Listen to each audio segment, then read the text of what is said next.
पटना में कल देर रात बिहार के बड़े उद्योगपति गोपाल खेमका की गोली मारकर हत्या कर दी गई। इस पर हमारे साथ बात करने के लिए मौजूद हैं जेडीयू के वरिष्ठ नेता केसी त्यागी जी। क्या दिखाता है सर ये बिहार के लॉ एंड ऑर्डर की स्थिति में, जब एक बड़े उद्योगपति अपने घर जाते हैं, कार से उतर रहे थे, तभी जो अपराधी हैं वो आते हैं और गोली मार के उनकी हत्या कर देते हैं। ये घटना हृदय विदारक भी है और हम लोगों को चिंतित करने वाली भी है।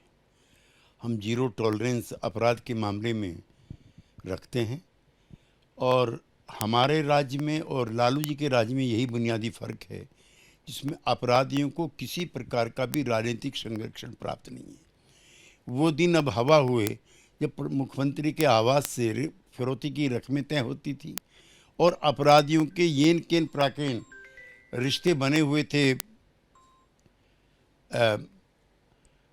अपराधी के संगठित गिरोह के साथ राजनेताओं के रिश्ते बने हुए थे। जो अपराध हुआ है जघन्य है, लेकिन हम आपको यकीन दिलाते हैं कि इसमें किसी राजनीतिक हस्तक्षेप को नहीं बर्दाश्त किया जाएगा, कोई सिफारिश पैरवी नहीं होगी और जो अपराधी हैं वो गिरफ्तार किए जाएंगे। मुख्यमंत्री ने खुद आज इसको लेकर आपात बैठक मंत्रिमंडल की बुला करके पूरे मामले को रिव्यू किया है। नैतिकता के आधार पर अगर हम बात करें तो कांग्रेस के बड़े नेता हैं अखिलेश प्रसाद सिंह, उन्होंने नीतीश कुमार का इस्तीफा तक मान लिया। उनका कहना है कि उनकी मनोस्थिति ठीक नहीं है, अगर वो पहले वाले नीतीश कुमार होते तो अब तक इस्तीफा दे देते। इस तरह की असंवेदनशील भाषा बड़े और प्रतिष्ठित पदों पर रहे नेताओं को नहीं करनी चाहिए। किसी के स्वास्थ्य को लेकर के डिसप्रपोर्शनेट प्रोपोगेशन नहीं करनी चाहिए। ये एक अमानवीय कृत्य है, मैं इसकी निंदा करता हूँ।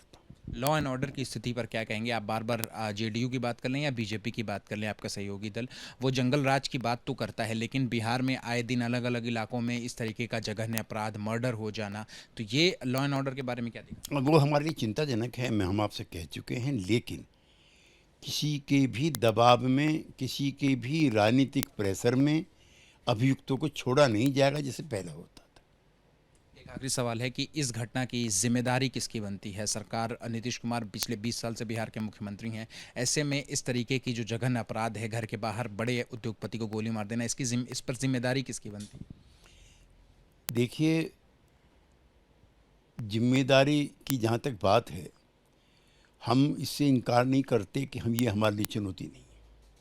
इस तरह की घटनाएं हमें चिंता में भी डालती हैं, चुनौती पैदा करती हैं।